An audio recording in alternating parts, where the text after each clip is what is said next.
عزيزي المشاهد، ادعمونا بالضغط على اشتراك وفعل الجرس ليصلك كل جديد واضغط على جيم، وشكرا لكم. مشاهدينا الكرام، السلام عليكم ورحمة الله تعالى وبركاته. مرحبا بكم مشاهدينا الكرام في قناتكم لا لونغ فرونسيز، ومرحبا بكم أيضا في هذا الدرس الجديد الذي سأقدم فيه درس جديد وأفعال جديدة وجمل جديدة لكي تستفيدوا أكثر. إذن هذا الدرس هو ضمن قائمة لا كونجيغيزون فرونسيز، الصرف والتحويل في الفرنسية، الدرس الثالث عشر. إذن في هذا الدرس سأقدم لكم المستقبل البسيط، مجموعة من الأفعال الجديدة مصرفة إلى المستقبل البسيط وتركيب جمل. إذن مثلا إذا أردت أن أقول سأتقدم بحذر، سأقول j'avancerai prudemment، سأتقدم بحذر. إذن j'avancerai prudemment، سأتقدم بحذر. إذن prudemment، هناك من يقول prudemment وهي القراءة الصحيحة، وهناك من يقول prudemment. إذن j'avancerai، سأتقدم، نقول avec prudence أو prudemment، يمكن أن نقول avec prudence أو prudemment. إذن j'avancerai. إذا أردت أن أقول سأتقدم، سأقول tu avanceras avec AS. إذن نترك الفعل على حاله. إذن هنا نقوم بتصريف الفعل avancer au futur simple.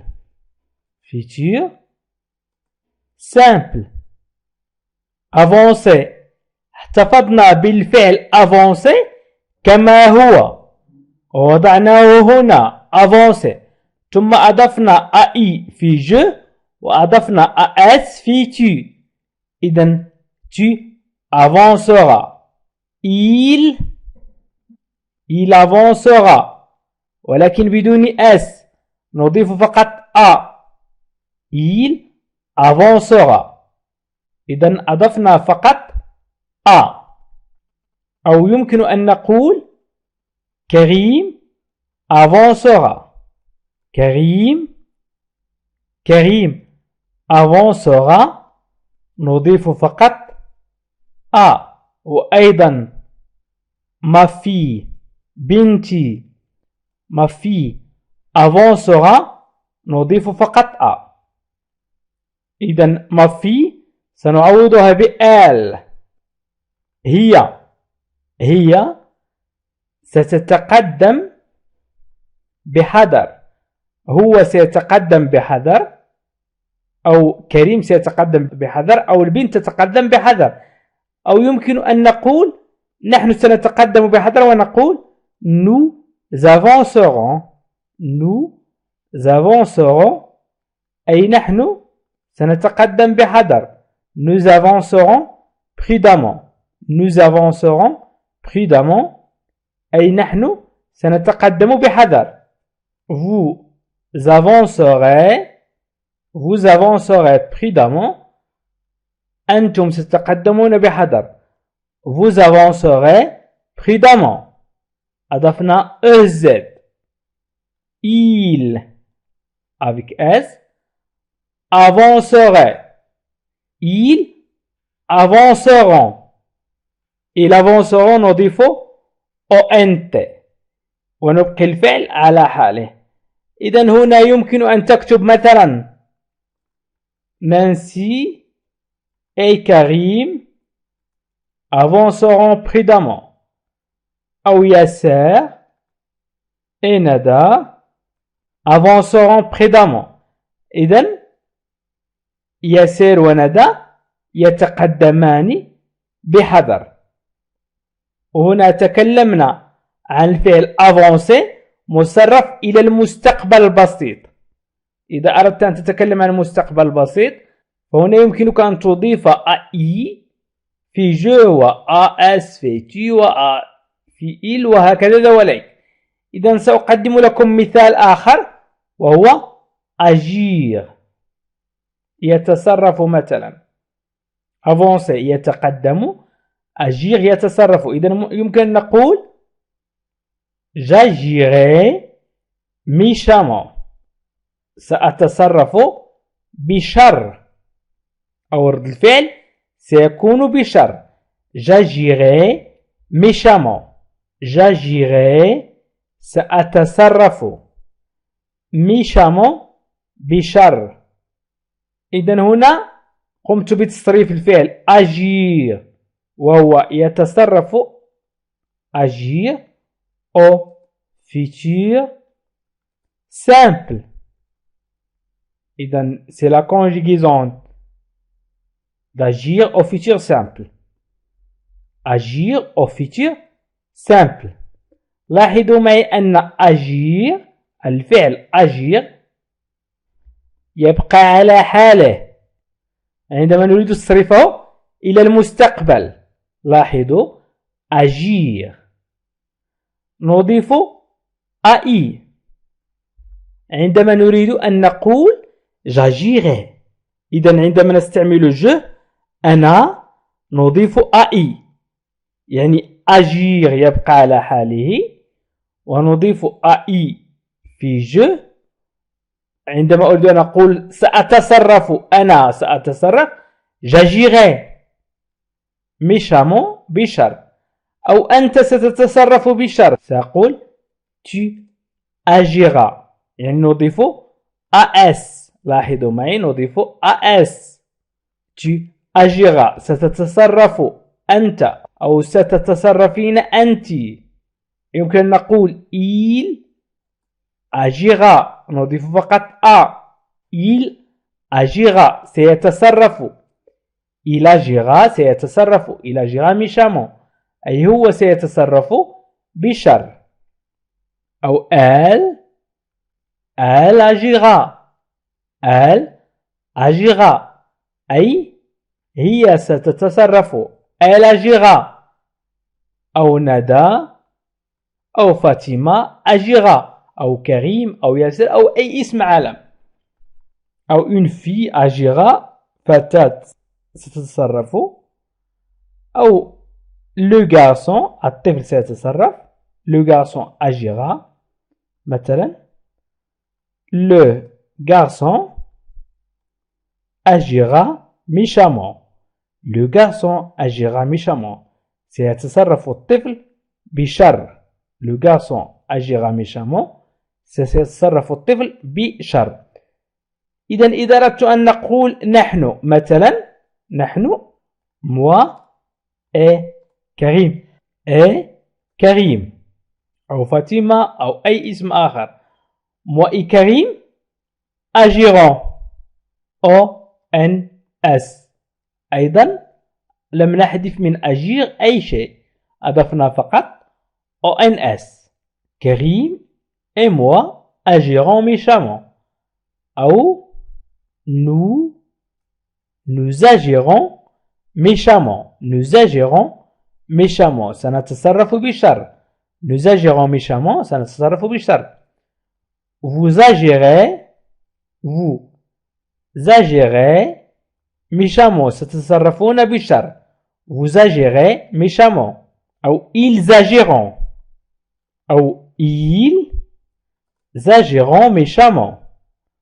هنا ONT وليس ONS ك nous.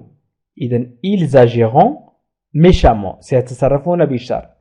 إذن ils تعوض les enfants مثلا، تعوض أي شيء. les enfants أي شيء مذكر. les enfants agiront méchamment. les garçons agiront méchamment.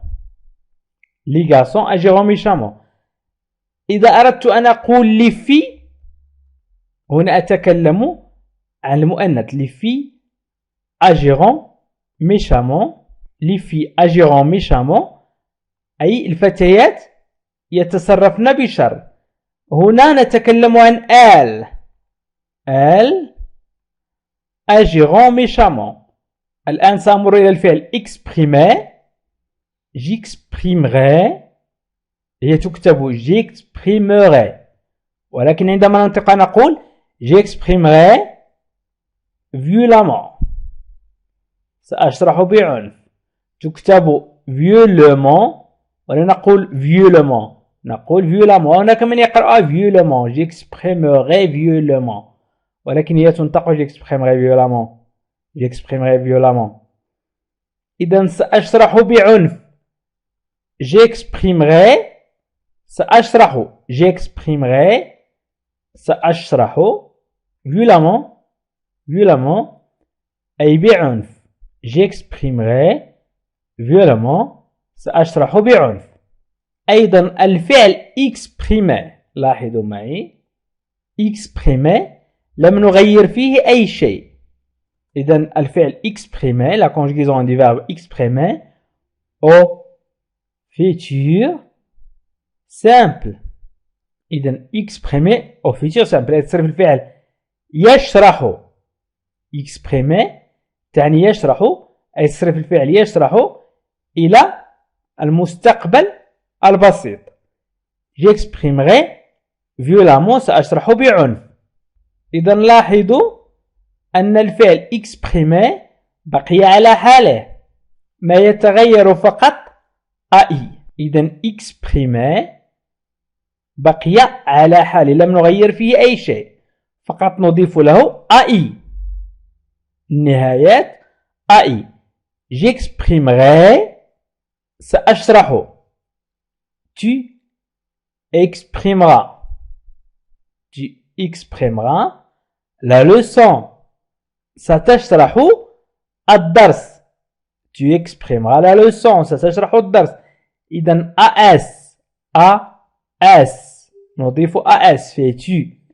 أنت ستشرح الدرس أو أنت ستشرحين الدرس، tu exprimeras violemment أو tu exprimeras la leçon. il exprimera ولكن نحذف اس، فقط نضيف a. il exprimera violemment أو il exprimera la leçon، il exprimera violemment أو il exprimera la leçon. nous exprimerons نضيف o n s، nous exprimerons violemment، سنشرح بعنف، nous exprimerons violemment. vous exprimerez z نضيف z، vous exprimerez violemment، ستشرحون بعنف. أو vous exprimerez la leçon، مثلا la leçon، vous exprimerez la leçon، ستشرحون الدرس. vous يمكن أن نقول vous أو يمكن أن نقول toi et ton frère مثلا، ton frère، toi et ton frère exprimeraient la leçon، toi et ton frère exprimeraient la leçon، أي أنت وأخاك ستشرحون الدرس، ستشرحون في المستقبل الدرس. إذا toi et ton frère. يمكن أن نقول ils exprimeront la leçon، نضيف ONT، ils exprimeront la leçon نضيف ONT. لاحظوا أننا نضيف نفس النهايات ونبقي الفعل دائما على حاله. إذا la conjugaison du verbe au futur simple هي بسيطة جدا. الآن سأمر إلى آخر مثال وهو écrire. j'écrirai précisément، j'écrirai précisément سأكتب بالتدقيق. أو يمكن أن نقول j'écrirai une lettre، j'écrirai une lettre، أكتب رسالة. إذا هنا نتكلم عن الفعل écrire avec e. إذا لاحظوا أن écrire حذفنا e، écrire حذفنا e. إذا écrire au futur simple. يكتب مصرف إلى المستقبل البسيط futur simple. والمستقبل البسيط يستعمل كثيرا في اللغة الفرنسية. إذن هنا نحذف فقط ونضيف AI. في j'écrirai سأكتب une lettre رسالة. j'écrirai une lettre سأكتب رسالة. j'écrirai une lettre سأكتب رسالة.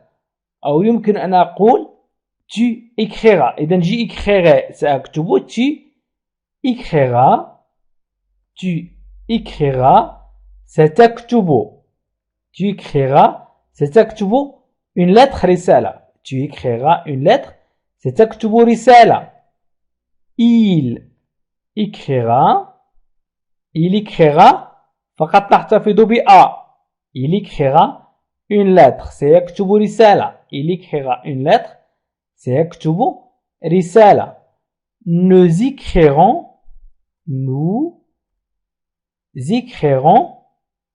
une lettre سنكتب رسالة. nous écrirons.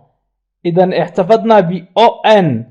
قلنا يمكن أن نقول moi et toi أو moi et فاطمة أو نادية مثلا. فاطمة أو نادية. moi et Nadia écrirons une lettre. moi et Nadia écrirons une lettre. أو يمكن أن نقول toi. عندما نقول toi et Nadia نقول écrirait. نضيف EZ écrirait. إذا نضيف EZ écrirait. toi et Nadia écrirait une lettre. toi et Nadia écrirait une lettre. يمكن أيضا أن نقول lui et Nadia ونقول il. هو نادية ونقول ils écriront. ONT. ils écriront une lettre. سيكتبون رسالة. ils écriront une lettre سيكتبون رسالة.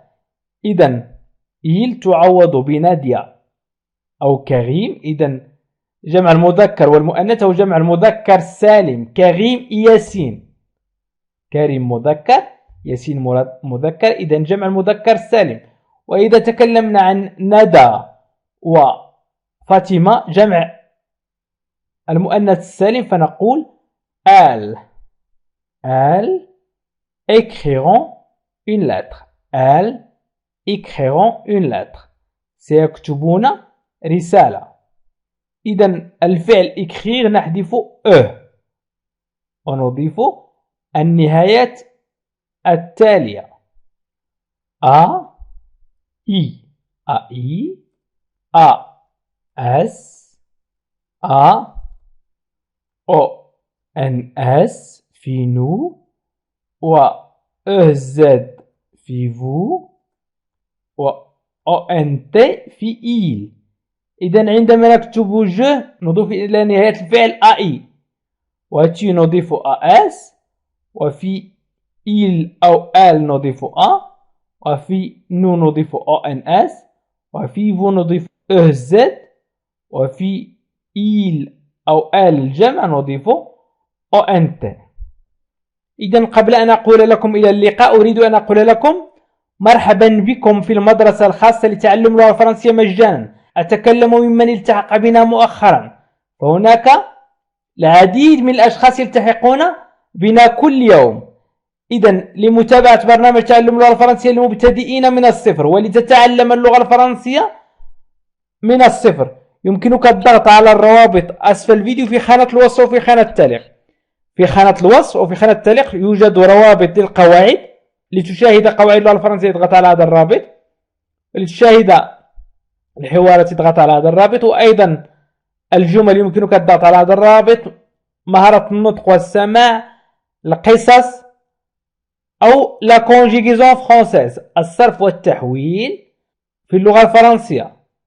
أو يمكن لمن لديه مستوى متوسط ويمكنه الضغط على الروابط أسفل الفيديو في خانة الوصف وفي خانة التعليق. هناك روابط أيضا للمستوى المتوسط، وأيضا نصوص وحوارات وجمل لتتعلموا اللغة الفرنسية. وشكرا لكم مشاهدينا الكرام، وإلى لقاء آخر فيديو آخر إن شاء الله. عزيزي المشاهد، ادعمونا بالضغط على اشتراك وفعل الجرس ليصلك كل جديد، واضغط على جيم. وشكرا لكم.